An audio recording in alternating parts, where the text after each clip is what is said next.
Hello student, welcome to our channel. তো আজকের এই ক্লাসে আমি আলোচনা করব বিএ সেকেন্ড সেমিস্টার ছাত্রছাত্রীদের ভিএসি সাবজেক্ট নিয়ে কিছু গুরুত্বপূর্ণ এমসিকিউ প্রশ্নপত্র।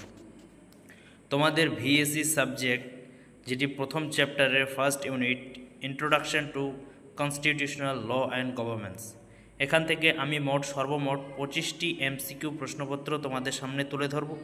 আশা করছি তোমরা এই প্রশ্নপত্রগুলো যদি সঠিকভাবে রেডি করতে পারো তাহলে অনায়াসে পরীক্ষায় এখান থেকে একটা ভালো ফলাফল পেতে পারো। তো চলো বেশি কথা না বলে ভিডিওটা শুরু করে ফেলি। আর শুরুতেই বলতে চাই, তোমরা যারা চ্যানেলে নতুন যুক্ত হয়েছো তারা চ্যানেলটি সাবস্ক্রাইব করে পাশে থাকা বেল আইকনটি প্রেস করে দিও। তো চলো প্রথম প্রশ্ন দেখে নিই। সংবিধান, আইন ও শাসন ব্যবস্থা থেকে এমসিকিউ বলা হয়েছে সংবিধান কাকে বলে। তো এখানে সঠিক উত্তরটি হয়ে যাবে সংবিধান কাকে বলে। তো এখানে সঠিক উত্তর হবে দেশের মৌলিক আইন যেটা, সেটাই হচ্ছে সংবিধান। 2 দাগের প্রশ্ন, ভারতের সংবিধান কবে কার্যকর হয়। তো এখানে সঠিক উত্তরটি হয়ে যাবে অপশান গ, 26শে জানুয়ারি 1950 সালে। নেক্সট প্রশ্ন, সংবিধান সভার সভাপতির দায়িত্ব কে পালন করেন। তো এখানে সঠিক উত্তর হয়ে যাবে অপশান ক, ডক্টর রাজেন্দ্র প্রসাদ। 4 দাগের প্রশ্ন, ভারতের সংবিধান তৈরি করতে কতদিন সময় লেগেছিল। তো উত্তরটি হয়ে যাবে অপশান ক, 2 বছর 11 মাস 18 দিন। নেক্সট প্রশ্ন, সংবিধানের খসড়া কমিটির চেয়ারম্যান ছিলেন। এখানে সঠিক উত্তরটি হয়ে যাবে অপশান খ, বি.আর. আম্বেদকর। নেক্সট প্রশ্ন, ভারত কোন ধরনের সরকার ব্যবস্থা অনুসরণ করে। তো এখানে উত্তরটি হয়ে যাবে গ, সংসদীয় গণতন্ত্র ভারত সরকার ব্যবস্থা অনুসরণ করে। নেক্সট প্রশ্ন, ভারতীয় সংবিধানে মোট কতগুলি অনুচ্ছেদ রয়েছে প্রাথমিকভাবে। তো এখানে সঠিক উত্তরটি হয়ে যাবে অপশান ক, 395টি। দ্বিতীয় প্রশ্ন, মৌলিক অধিকার সংবিধানের কোন ভাগে রয়েছে।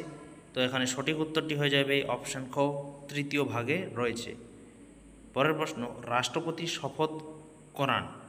এখানে সঠিক উত্তরটি হয়ে যাবে মুখ্য বিচারপতিকে। বলছে রাষ্ট্রপতির শপথ গ্রহণ করান মুখ্য বিচারপতিকে। 10 দাগের প্রশ্ন, ভারতীয় গণতন্ত্রের মূল ভিত্তি কোনটি।